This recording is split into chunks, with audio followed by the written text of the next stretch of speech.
We're recording. Murder face. Take 9. I don't think that's what we're actually going to call it. Yeah, Dude, we could just improv the name at the beginning. Whatever, but how about you just start playing the beat instead? Alright.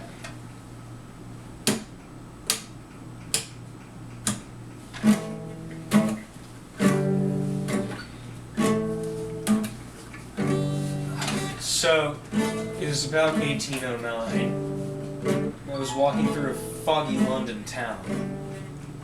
And I went over this bridge, over this really nasty river, and I saw this chick there, crying. And so I walked up to her and said, "What was wrong?" And she said to me, "Well, my guy's cheating." And I said to her, "Oh, that's too bad. How do you feel about this?" So I pushed her in the lake, I walked away, I saw a policeman and said I saw a woman drowning, and when he turned to run, I stabbed him in the back. I took his clothes and I took his hat and I put him on and pretended to be a policeman. So then, what happened was, I walked up to a hooker pretending to be a policeman and said, "Hey, you have to, come with me, you're under arrest, this isn't illegal and whatnot." So I took her into an alley and took out my baton. I made her swallow it, and then I made her I just wailed on her with it, really. So there she was, lying in a really severe head concussion, and I took her wallet, which is really all I needed. I didn't need to do anything extreme, but I just really felt like it. So I took her wallet and went down to the bar. I had a couple drinks and had a cigar. So what I thought I'd do is take out my journal, see where I had left my time machine so I could get the fuck out of here. I had caused a bit too much trouble. So it was about time to run, because those bobbies, even though they didn't have guns, they weren't any fun. So where the fuck did I park it? And as I was walking down the street in London, smoking my cigarette, looking for some French broads, murder, I stumbled across the body. And the body was decapitated. And I thought to myself, this is some wonderful work. This is artistic. Where do I get this shit? How do I meet this fella? And I was just walking. And I ran into a guy with a mask and a bloody long knife in his hand, breathing frantically. I said, "Hey, you.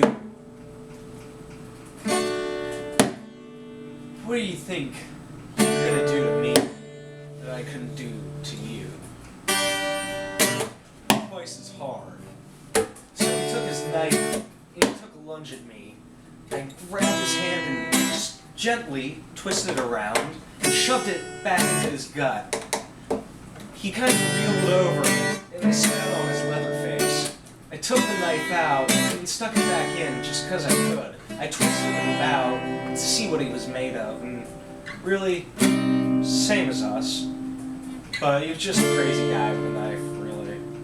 So I got the hell out of there, because, I could hear the bobbies coming. The sirens were running. And as the sirens were running, and I knew they were coming, I started to pick up my pace. My heart felt like I was in a race.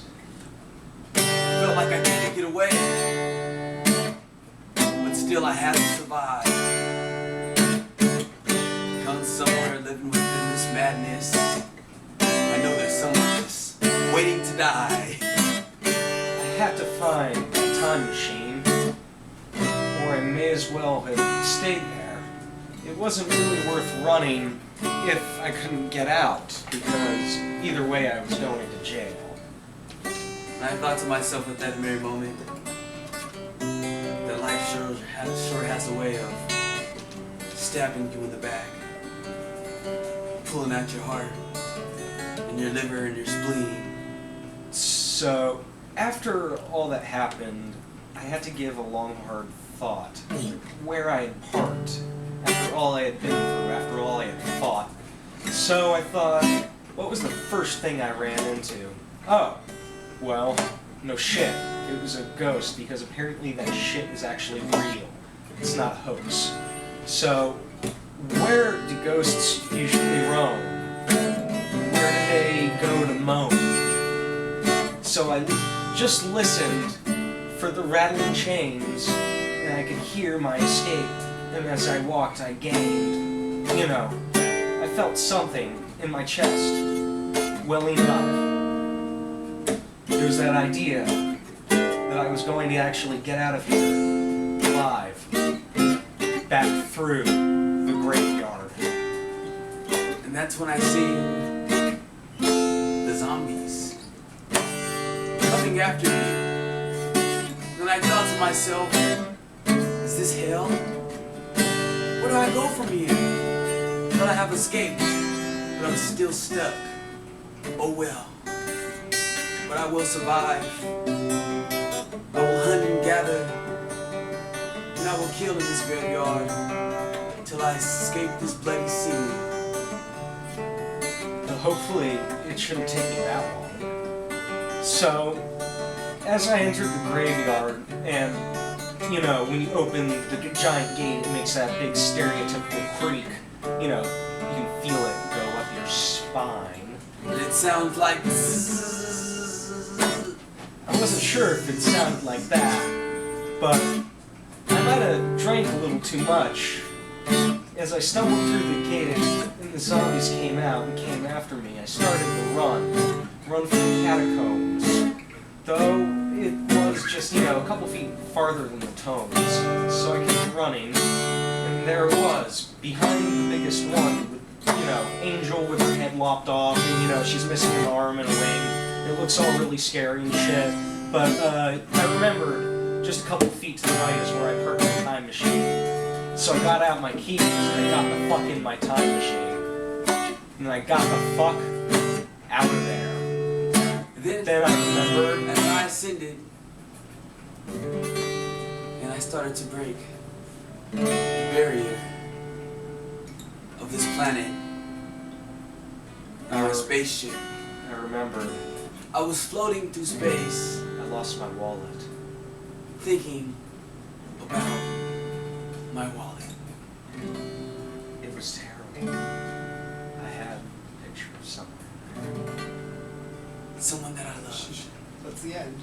No, in a really slow chord, that's the fucking end.